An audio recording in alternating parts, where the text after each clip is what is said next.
Much. All right, we're following some more breaking news for you out of Orleans Parish Criminal District Court. That's where the recall effort to remove New Orleans Mayor LaToya Cantrell has been suspended for the day. WDSU reporter Shay O'Connor is live from the court with what happened today and what's next. Shay, what can you tell us?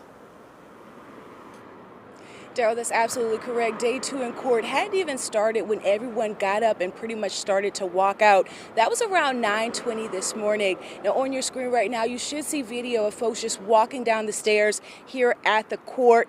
Now, officials with Secretary of State's office, the local registrar of voters, and organizers with No LaToya campaign pretty much telling the press that they could not speak on what happened because it's under litigation. But we're told today's hearing has been suspended as lawyers for the Secretary of State and the recall petition are trying to work on a deal. Now, the question that has been looming, of course, is whether voter rolls are accurate, and if they're not, should they be fixed immediately? That's after recall organizer attorneys say that the rolls are off by about 30,000, mostly because dead or voters who have moved have been left on the polls now or on the rolls. Now, recall leaders think the fix would lessen the required number of signatures needed to trigger a special election to pretty much oust Mayor LaToya Cantrell. The number needed is just under 50,000. Now, recall effort organizer Belden Batiste did speak with me briefly. He wanted to talk about the discrepancy with the boxes of alleged signatures he says he saw unattended at the registrar of voters office.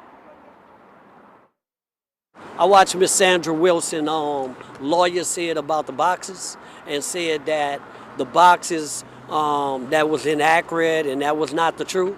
Well, if you go look at the record, I shot the video and the boxes was our boxes, and I wonder why Sandra Wilson, lawyer, would lie about that.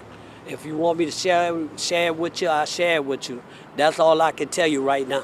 Definitely. And so is that kind of what's motivating you all not speaking today, or? My lawyers told me we can't speak because we doing what we doing.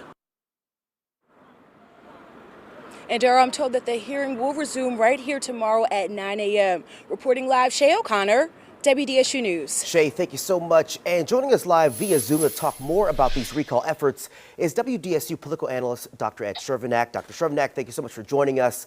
All right, thanks for having me. A lot of moving parts. First off, what is your reaction to what happened today? Well, I mean, I can only assume, but I'm guessing that they put a pause on the hearing so that the two parties can meet and then maybe decide on coming with a compromise number of active registered voters.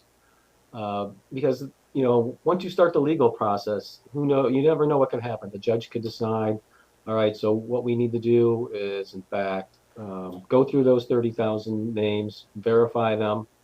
If that's the case, that's going to take time, and that's going to bump into the ability of the local registrar to verify signatures. And so that would just continue to delay any attempt to have a recall election. So I think certainly the recall folks would like to have an election as soon as possible. And so maybe they can come up with a compromise number. We'll have to wait and see. That's the big question. Do you believe that they could compromise on a number, or will this be back and forth for a while? I think it's going to be back and forth because it's hard to determine what a compromise number would be. How do you determine which voters you're going to, move from active to inactive? What are the criteria? And so they may debate about the criteria in doing so. And then there's also the chance that the mayor's legal team may decide to challenge it if, in fact, they come up with some sort of compromise number. How did they come up with it? Is this legal? So you are right. You are correct in that there are lots of moving parts to this right now. Yeah, Dr. Chervenak, you just went to my next point. Let's say, hypothetically, they decide to agree on 43,000 signatures, 42,000 signatures. Could you very well see Mayor LaToya Cantrell possibly and her legal team probably not interfere, but get in the way and talk about this and say, hey, how did you all get to this number, and see this go even more in the courts for some time? Yes, absolutely, because, the mayor's, we're talking about her political survival here, and so she's going to do everything she can to blunt the effort by the recall folks. And so, certainly they would want to be able to say, well, we want to see how you did this, and then maybe, well, we don't really agree with how you did this, and we're going to challenge this in court and then extend those legal proceedings. And of course, after March 1st, the voting registrar's office is going to have, what, 20 days to verify those signatures. So the timing overall, Dr. Chervenak, it's going to be tough overall, right?